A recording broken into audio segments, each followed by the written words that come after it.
The Mercedes-AMG GT C fills the barely noticeable gap between the angry GTR and the entry-level GT. Unique styling, a raucous V8, and in this case, a removable top give it track-worthy performance and style in spades.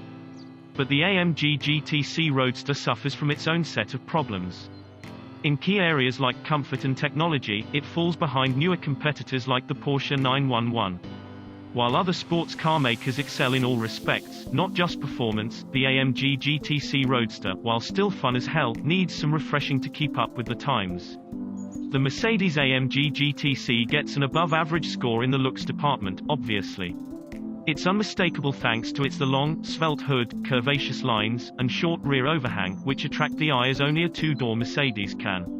That's all the truer when you add a removable top, multi-spoke black wheels, and the appropriately named Solarbearm Yellow paint.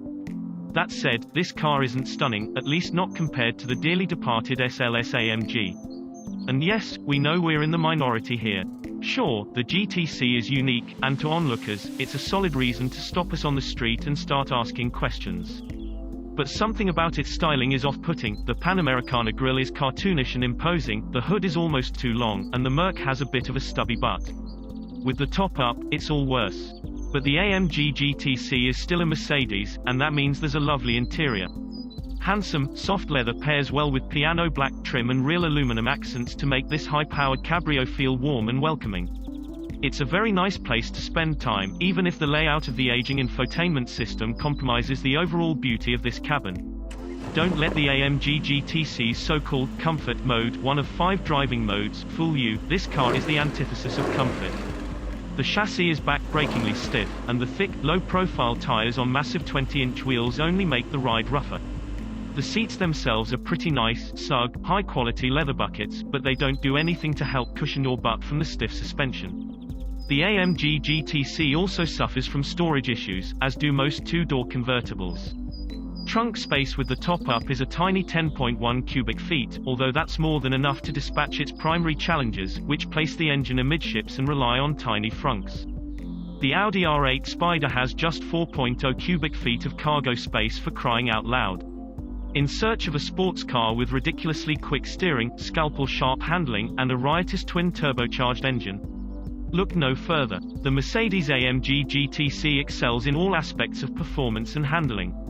In a straight line, the AMG GT C is a rocket ship. Pop it into Sport Plus and the twin-turbocharged, 4.0-liter V8 will send power to the super-sticky Michelin Pilot Super Sport tires in a hurry. All 550 horsepower and 502 pound-feet of torque arrive at a moment's notice. On the twisty stuff, the AMG GT C carves up corners like a go-kart, despite its relatively large footprint. The steering is lightweight and exceptionally quick, but just hefty enough to provide perfect feedback from the road. And when you need to stop, the standard AMG high-performance brakes are immensely powerful. The AMG GT C Roadster comes with all the safety equipment you'd expect at this price point. Things like pre-collision warning with automatic emergency braking, blind spot assist, lane keep assist, parking sensors, automatic high-beam headlights, and a wide-angle parking camera are all standard. But the lone safety option is a pricey one. Active distance assist, essentially Mercedes' version of adaptive cruise control, is $2,250. All of these safety systems are extremely helpful and proactive in most situations, particularly with the AMG GT C's many blind spots, but overly sensitive at times. Encounter a tall bush or an approaching curb and the system gives off a warning. Unsurprisingly, for a pricey performance model, neither the Insurance Institute for Highway Safety nor the National Highway Traffic Safety Administration have had the chance to slap an AMG GT C into a barrier. Even in its class, the Mercedes-AMG GT C doesn't have great fuel economy. At 15 miles per gallon city, 21 highway, and 17 combined, the AMG GT C's fuel economy falls short to cars like the McLaren 570S, Corvette Z06, and Porsche 911 Turbo. And naturally, this thirsty V8 requires premium fuel only. $158,850 to start is definitely pricey. But compare it to other cars in the class and its 6-figure starting price is easier to swallow.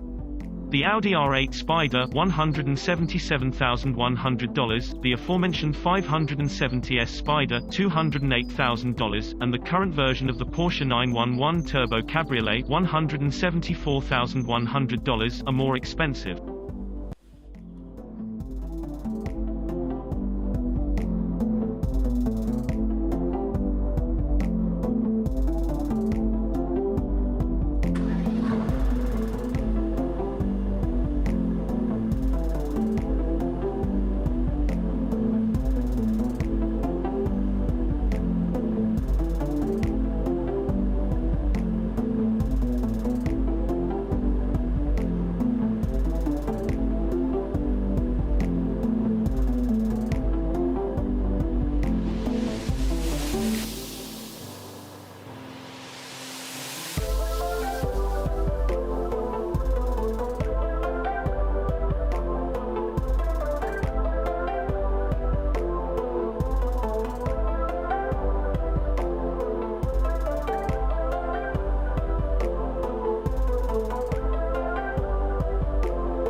Thank you for watching, and don't forget to like, subscribe, and share this video. Subscribe to Auto TV.